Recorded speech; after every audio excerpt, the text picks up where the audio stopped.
Allari dreams కాస్త మన సెల్లని పాత నోట్లలాగా అయిపోతున్నాయి. సాఫ్ట్వేర్ జాబులే కాదు, అమెరికాలో ఉన్న అందగాడని పిల్లనిద్దాం అనుకున్న వాళ్ళు కూడా ఇప్పుడు ట్రంప్ దెబ్బకి పెళ్లిళ్ళని పెటాకులు చేద్దాం అనుకుంటున్నారంట. యాడో వాషింగ్టన్లో ఉండే ట్రంప్ ఈడ సంసారాల్లో సిచ్చు ఎట్టా పెడుతున్నాడో కామెడీగా చూద్దామా? రండి బాబు, కూర్చోండి బాబు. మీల్ అనుకోండి. నమస్కారం బాబు గారు. నమస్తే నమస్తే. ఏం చేస్తున్నావు? అమీర్పేటలో వరాకిలు నేర్చుకుంటున్నానండి. వెరీ గుడ్, బాగా నేర్చుకో. యుఎస్ తీసుకెళ్తాను. బాబు గారు స్టాంపింగ్ అది నేను చూసుకుంటాలే. నాన్నగారు బాబు గారు ఎంత మంచోళ్ళు. కమాన్ మ్యాన్, నేను యుఎస్ తీసుకెళ్తాను కదా. పైగా మనకు అక్కడ ఉన్న పలుకుబడి అంతా ఇంత కాదు తెలుసా? నాన్నగారు బాబు గారు నాకు బాగా నచ్చారు. నీకు కాదు, చెల్లికి నచ్చాలి. మీ ఫోజు అదే, మిమ్మల్ని చూస్తుంటే అర్థమైపోతుంది. నా కూతురు అంటే నాకు ప్రాణం. అమెరికా సంబంధం కావాలంటే మిమ్మల్ని పిలిపించాను. దాంది కూడా అమెరికా కలరే. నేను ఆల్మోస్ట్ 8 years నుంచి యుఎస్ లోనే ఉంటున్నాను. రేపో మాపో గ్రీన్ కార్డ్ కూడా వస్తుంది. బాబు, గ్రీన్ కార్డ్ అంటే జియో కార్డ్ లాంటిదా? అన్ఎడ్యుకేటెడ్ ఫెలోస్, మీరు ఇంకా జియో దగ్గరే ఉన్నారా? No, not like that. పాప వస్తుందండి. డల్లాస్ లో ఉంటున్నాను. అక్కడ పెద్ద జాబ్ చేస్తున్నా. ఏం జాబ్ చేస్తున్నారు? సాఫ్ట్వేర్ ఇంజనీర్ అండి. చెప్పలేదా?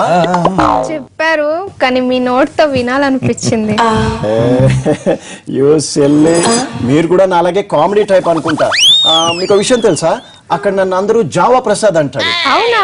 నేను డల్లాస్ ప్రసాద్ అంటాను అనుకుంటున్నాను. తెలవ కనిందా లేక తెలిసే పని చేసిందే? ఏంటండి అలా ఆలోచిస్తున్నారు? అవును బాబు, ఏం ఆలోచిస్తున్నావు? ఏడు బాబు గారు ఆలోచిస్తున్నారు? అది ఏం లేదు అంకుల్, యాక్చువల్లీ డల్లాస్ లో నాకు 2 ఎకరాల పొలం ఉంది, కానీ ఎటొచ్చి ఇక్కడ ఏమీ లేదు. ఏమీ లేదా అంటే అది అంకుల్, నాకు ఇక్కడ డస్ట్ పడదు.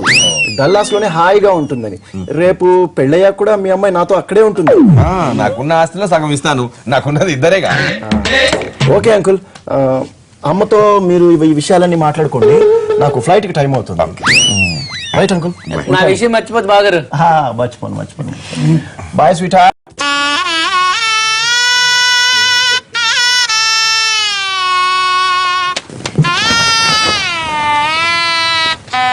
నమస్తే అంకుల్.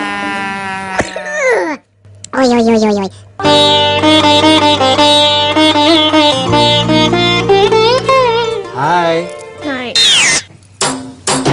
ఇదేంటి రొమాంటిక్ లుక్ ఇస్తుంది అనుకుంటే చికాక్ ఫేస్ పెట్టింది. ఏంటి మొన్ననేగా అమెరికా వెళ్ళావు, అప్పుడే వచ్చావు? ఈడేంట్రా బాబు మళ్ళీ ఎందుకు వచ్చావని అడుగుతాడు. అది ఏం లేదు అంకుల్, 4 రోజులు అయింది కదా, మిమ్మల్ని చూసి వెళ్దామని. అంతేనా, లేక న్యూయార్క్ ఎయిర్పోర్ట్ లో తరిమేశారా? చిచి, అది మమ్మల్ని కాదు అంకుల్, సిరియా లిబియా వాళ్ళకి, ఇండియా వాళ్ళకి కాదు. మీరు చేసే అల్లర్లు చూసి మీకు కూడా ఎసరు పెడుతున్నట్టగా. ఏడి సరాసరి ఇంటికి వెళ్ళిపోవచ్చు, ఇంకా పెళ్ళే కాలదు. అమ్మ నా చింపిరి జుట్టు బామ్మరిది, నీకు అమీర్పేట తెలివితేటలు బాగా వంట పట్టారా? ఉడక నువ్వు నీ జోకులు. ఏంటి షాక్ అయ్యావా? అబే అదేం లేదు అంకుల్, పెళ్లి వచ్చే వారం పెట్టుకుందామని మమ్మీ ఒకటే గొడవ. ఎందుకు? అమెరికా నుండి తన్ని తోసికి ముందే పెళ్లి చేసేస్తానని అంటుందా మీ అమ్మ? చిచి, నేను గ్రీన్ కార్డ్ హోల్డర్ ని. అంతకంటే మా దగ్గర వైట్ కార్డు ఉన్నోనికి ఇచ్చి చేస్తా. కాదు మాయ, నేను మీ అమ్మాయి. చిచి, మాది చిచ్చి. అర్థమైంది అనుకుంటాను మొత్తం సీన్. మీరు నన్ను తక్కువ అంచనా వేస్తున్నారు. నాకు 2 లీజుకి ఇచ్చా పోట్టామా? కౌలుకి ఇచ్చా.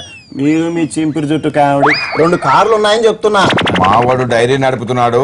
ఒక్క ముర్రా గేదె నమ్మితే అంతకంటే పెద్ద కార్లు వస్తాయి. ఇటు చూడు, ఇక నుండి మాకు అమెరికా సంబంధాలు వద్దు. ఇక్కడ ఆటో తోలుకున్నోడికైనా మా చెల్లికిచ్చి పెళ్లి చేస్తాం.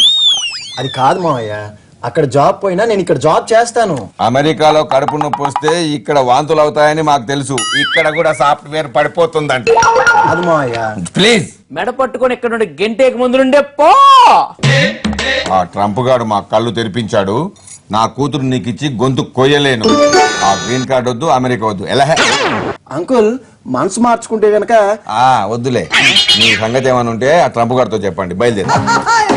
అది మ్యాటరు. అమెరికా సంబంధాలు అంటే చాలు ఇప్పుడు ఆలోచిస్తున్నారు.